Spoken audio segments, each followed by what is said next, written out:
विद्यार्थी मित्रांनो, आजच्या या व्हिडिओचा उद्देश हा ग्रामर शिकवणे नाही किंवा टेन्स शिकवणे नाही, तर आजच्या या व्हिडिओचा उद्देश आहे इंग्लिश शिकवणे.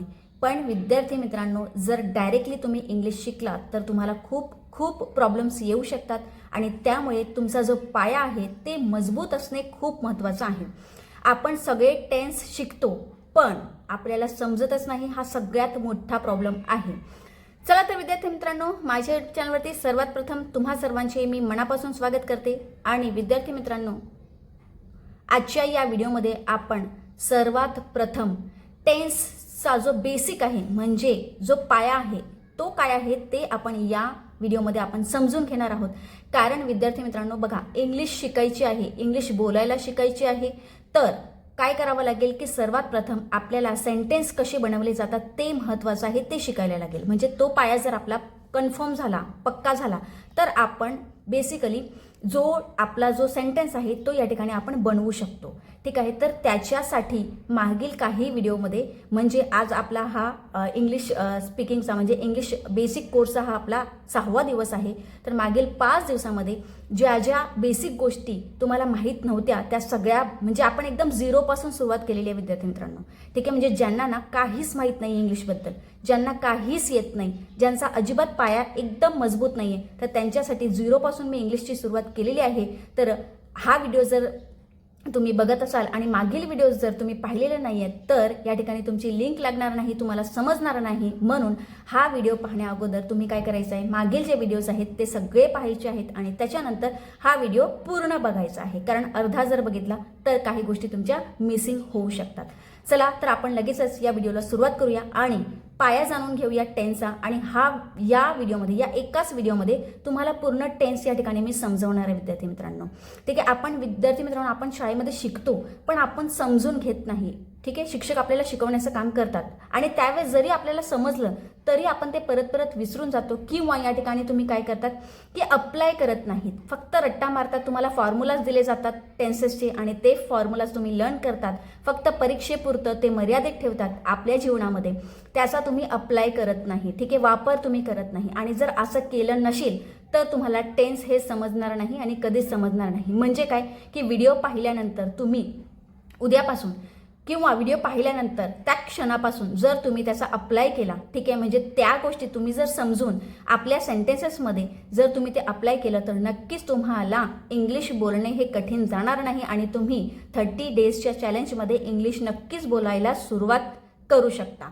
तर बघा, आता आपण जे इंग्लिशमध्ये सेंटेन्सेस बनवतो विद्यार्थी मित्रांनो, अतिशय सोप्या भाषेत शिकवते मी तुम्हाला की आपण जेव्हा इंग्लिश बोलतो तेव्हा आपण 3 पद्धतीने इंग्लिश बोलतो, म्हणजे 3 काळाचा वापर करून आपण इंग्लिश बोलत असतो. ठीक आहे, पहिला जो काळ आहे तो म्हणजे वर्तमान काळ, दुसरा जो काळ असतो तो म्हणजे भूतकाळ आणि तिसरा म्हणजे भविष्यकाळ. फॉर एक्झाम्पल, हे जरी समजत नसेल तर तुम्हाला मी दैनंदिन जीवनाचा एक उदाहरण देते, म्हणजे तुम्हाला या ठिकाणी समजेल.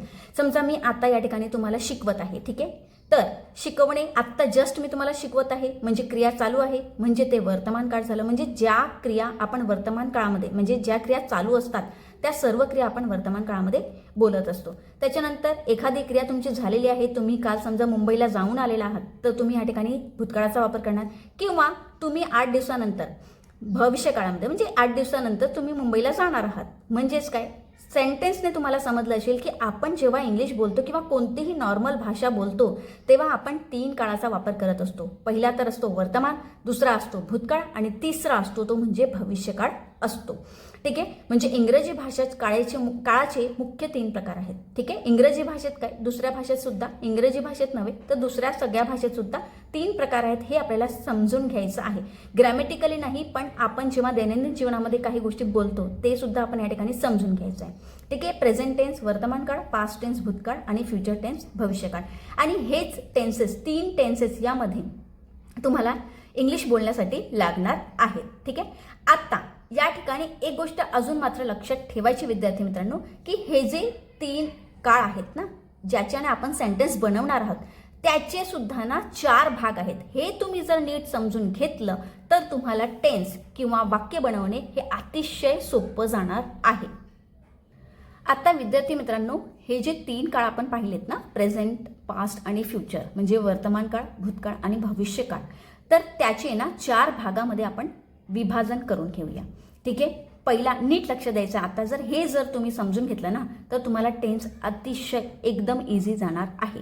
ठीक आहे, म्हणजे प्रत्येक टेन्सचे प्रत्येक काळाचे 4 भाग आहेत. ते कोणकोणते आहेत ते आपण पाहून घेऊया.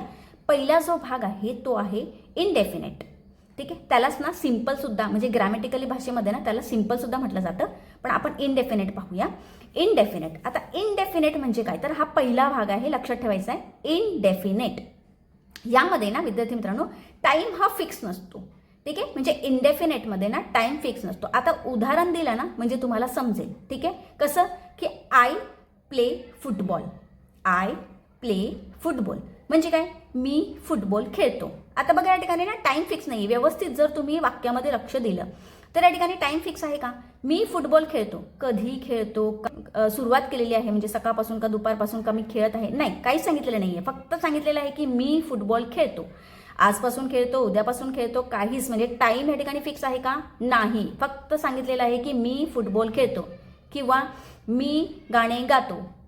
अशा पद्धतीने जे सेंटेन्स असतात ते इनडेफिनेटमध्ये येतात.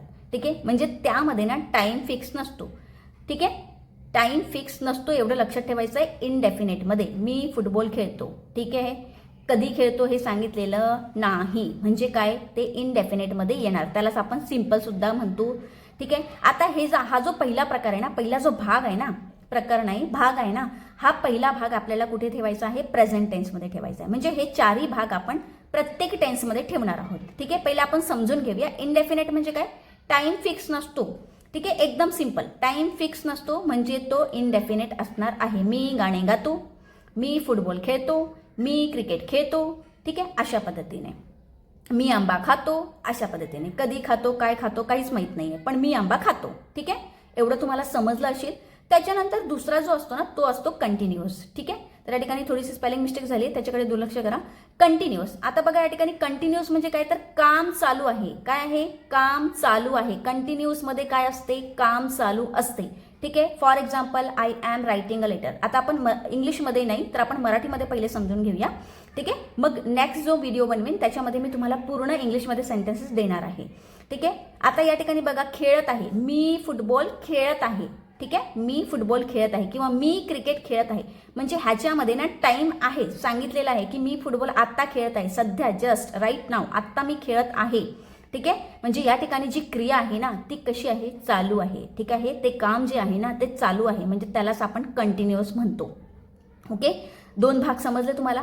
तिसरा जो भाग असतो ना, तर तिसरा भाग म्हणजे परफेक्ट टेन्सचा असतो. आता या ठिकाणी परफेक्ट टेन्स म्हणजे काय किंवा परफेक्ट म्हणजे काय, तर काम पूर्ण झालेले आहे. तिसऱ्यामध्ये ना काम पूर्ण झालेले असते. फॉर एक्झाम्पल मी पत्र लिहिले आहे. ठीक आहे, मी पत्र लिहिले आहे किंवा मी फुटबॉल खेळलो. ठीक आहे, तर या ठिकाणी ना काम जे आहे ना ते पूर्ण झालेले आहे. ठीक आहे, मी पत्र लिहिले आहे म्हणजे काम जे आहे ना ते पूर्ण झालेलं आहे, एवढं लक्षात ठेवायचं आहे परफेक्टमध्ये. आणि चौथा जो आहे तो म्हणजे परफेक्ट कंटिन्युअस. आता हे थोडंसं किचकट आहे समजायला. तर बघा या ठिकाणी ना अतिशय सोप्या भाषा सांगते, काम झाले आहे आणि चालू पण आहे. म्हणजे काय, काम या ठिकाणी पूर्ण झाले पण आहे आणि चालू पण आहे. म्हणजे पुढे अजून किती वेळेपर्यंत ते चालू राहणार आहे हे माहीत नाही आहे. फॉर एक्झाम्पल मी 2 वर्षापासून इंग्लिश बोलत आहे. ठीक आहे, म्हणजे जे काम आहे ना ते काय झालेले आहे, झाले पण आहे आणि पुढे कधीपर्यंत चालणार आहे हे आपल्याला माहीत नाही आहे. म्हणजे ते काम चालू सुद्धा आहे. बोलत आहे ना, बोलला का, नाही, तर बोलत आहे. कधीपासून, 2 वर्षापासून, म्हणजे मागचा सुद्धा काळ आलेला आहे आणि इवन पुढचा सुद्धा काळ त्याच्यामध्ये असणार आहे. ठीक आहे, वर्तमान काळ असं त्याला आपण म्हणताच येणार नाही, कारण 2 वर्षापासून बोलत आहे म्हणजे मागचा काळ पण आला ना आणि पुढचा पण आलेला आहे. कारण बोलत आहे म्हणजे थांबलेला नाहीये, क्रिया थांबलेली आहे का या ठिकाणी, नाही, चालू आहे क्रिया. त्यालाच आपण म्हणतो परफेक्ट कंटिन्युअस. ठीक आहे, तर या ठिकाणी एवढं लक्षात ठेवायचं आहे की पहिल्यामध्ये ना इनडेफिनेटमध्ये ना टाइम फिक्स नसतोच. ठीक आहे, कंटिन्युअसमध्ये काम चालू असते. ठीक आहे, म्हणजे टाइम या ठिकाणी आपल्याला सांगितलेला आहे. परफेक्टमध्ये पण आपल्याला टाइम माहिती आहे, कारण काम आपले जे आहे ना ते पूर्ण झालेलं आहे एवढं आपल्याला माहिती आहे. आणि परफेक्ट कंटिन्युअसमध्ये काम झाले पण आहे आणि चालू पण आहे आणि कधीपर्यंत चालू राहणार आहे हे आपल्याला माहीत नाही आहे. ठीक आहे, म्हणजे क्रिया पूर्ण पण आहे आणि अपूर्ण पण आहे असं त्याला आपण म्हणता येणार आहे. तर विद्यार्थी मित्रांनो, हा व्हिडिओ पाहिल्यानंतर फक्त एक विनंती करते की हे जे 4 भाग आहेत ना ते व्यवस्थित समजून घ्यायचं आहे. म्हणजे मनामध्येच ना रिपीट करायचे की हां, इंडेफिनेटमध्ये टाइम फिक्स नसतो, कंटिन्यूसमध्ये काम चालू आहे, परफेक्टमध्ये काम पूर्ण झाले आहे आणि परफेक्ट कंटिन्यूसमध्ये काय आहे, काम झाले सुद्धा आहे आणि अपूर्ण सुद्धा आहे. म्हणजे काम पूर्ण पण आहे, अपूर्ण पण आहे. आता या ठिकाणी आपल्याला इंग्लिश लगेचच बोलायला सुरुवात करायची नाही. पहिले काय करायचं आहे, तुम्ही व्हिडिओ पाहिल्यानंतर ना हे 4 जे भाग आहेत ना त्याचे तुम्ही काय करायचं आहे की मराठीमध्ये सेंटेन्स बोलण्याचा प्रयत्न करायचा. म्हणजे मी फुटबॉल खेळतो ह्या पद्धतीने, किंवा मी फुटबॉल खेळत आहे, किंवा मी जेवण बनवत आहे, ठीक आहे, मी कुकिंग करत आहे, अशा पद्धतीने तुम्ही मनामध्येच काय करायचं आहे, सेंटेन्स मराठीमध्ये बोलण्याचा प्रयत्न करायचा आहे. ठीक आहे. सध्या आता बघा, पाया जर मजबूत केला ना, म्हणजे तुम्ही जर ना गोष्टी समजून घेतल्या, भाग समजून घेतले, कोणकोणत्या पद्धतीने आपण काळाचा वापर करतो हे जर तुम्ही समजून घेतलं तर इंग्लिश शिकणे हे खूप सोपं जाणार आहे या ठिकाणी. तर नेक्स्ट व्हिडिओमध्ये, आता ह्या व्हिडिओमध्ये मी तुम्हाला एवढंच समजवणार आहे, पूर्ण टेन्सेसचे जेवढे पण भाग आहेत ते आपण नेक्स्ट व्हिडिओमध्ये पाहणार आहोत आणि ते पण इंग्लिश सेंटेन्स उदाहरण घेऊन आपण या ठिकाणी पाहणार आहोत. आज तुम्हाला मी मराठी सेंटेन्सच्या उदाहरणाद्वारे समजवण्याचा प्रयत्न केलेला आहे. फक्त काय करायचं आहे, आता जेव्हा आपण टेन्स पुढच्या वेळेस शिकणार, पुढच्या व्हिडिओमध्ये जेव्हा आपण हे शिकणार, ठीक आहे, तर सेंटेन्स बनवायला जेव्हा आपण शिकू तेव्हा काय करणार, आपण हे जे 4 भाग आहेत ना, हे 4ही भाग आपल्याला या ठिकाणी टेन्समध्ये लावायचं आहे. ठीक आहे. म्हणजे आपल्याला ह्या 3 भागामध्ये हे लावायचं आहे. ठीक आहे. म्हणजे प्रत्येकाचे 4 भाग पडणार. प्रेझेंटचे 4 भाग, पास्टचे 4 भाग आणि फ्युचरचे सुद्धा 4 भाग.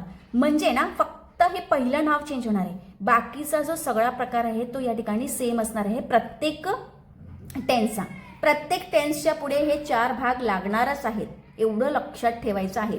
तर 3ही जे भाग आहेत, म्हणजे 3ही जो प्रकार आहे आपला टेन्सचा, तीन जो प्रकार आहे त्याच्या पुढे हे 4 भाग हे नक्कीच लागणार आहेत, एवढं या ठिकाणी लक्षात ठेवायचं आहे.